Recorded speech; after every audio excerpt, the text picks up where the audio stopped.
สบายดีทุกคนมื้อนี้เนาะหลังจากแล้วเวียกแล้วงานแล้วเฮาจิมาเฮ็ดอ้อกองฮอกกะแตที่เฮาไปใส่กระแตบมาเนาะมื้อนี้เฮาจะเฮ็ดเมนูอ้อกินเนาะ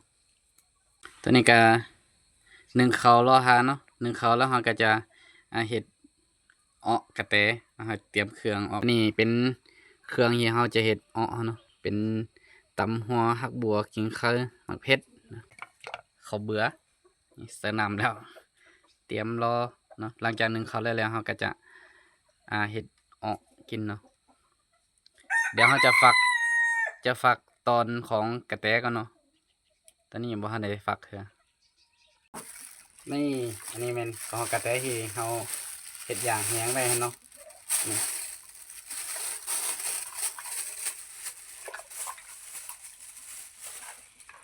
เราจะเฮ็ดออกอยู่3ตัวเนาะจะเป็นกระแตอยู่2ตัวกับหนูตัวหนึ่งมื้อนี้ตุนหันยังบ่ทันได้เอามาเฮ็ดกินกันเนาะเราจะเฮ็ดออกมื้อนี้เขาเป็นผู้ช่วยเนาะเขาเป็นผู้ช่วยผู้แต่งกินจะเป็นภรรยาเมียเป็นผู้เฮ็ดเนาะเขาจะเป็นลูกมือให้เพิ่นเฉยๆอย่ามาบล็อกกัน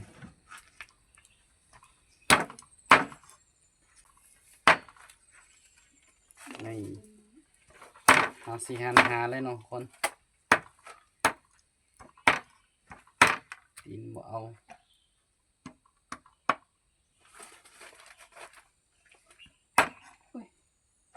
เดี๋ยวบ่ตัวนี้แห้งขนาดเลยจนกรอบ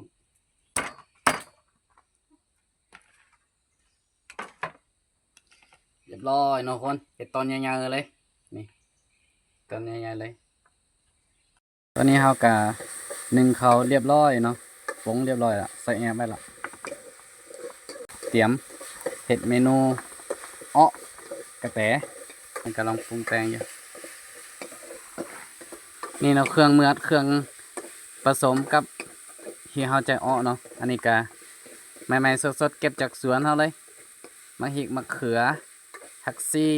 มะเนาะอันนี้ก็เก็บจากสวนที่เฮาปลูกไว้เลยคั่วเครื่องปรุงมันเนาะ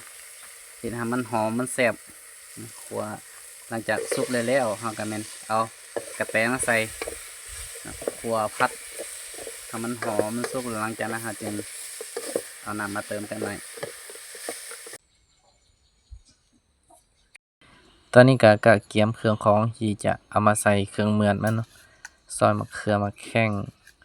เด็ดควันมะแข้งเนาะซอยมะเขือแล้วก็มีผักเนาะเราจะเด็ดจะซอยเขามันเป็นส่วนหน่อยแล้วก็จะเอาไปใส่เนาะแล้วเนาะเด็ดซอยแล้วเขาก็จะเอามาใส่แบบนี้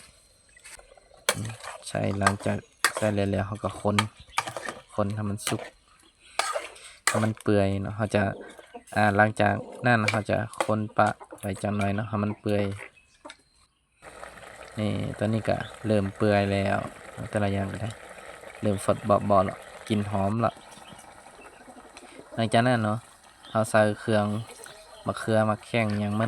มันเปื่อยแล้วเขาก็เอาข้าวเบื่อมาใส่เนาะข้าวเบื่อนี่เขาถ้า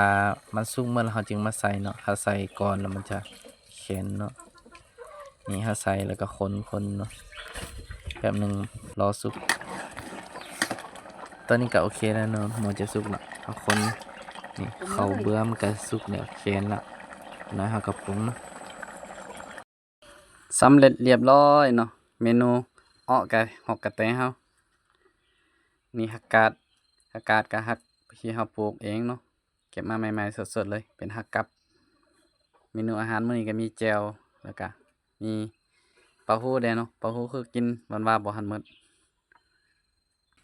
ตอนนี้ก็สำเร็จเรียบร้อยเนาะนี่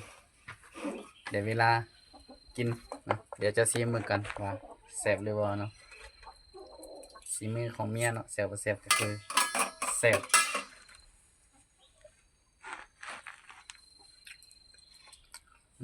แซ่บไปเลย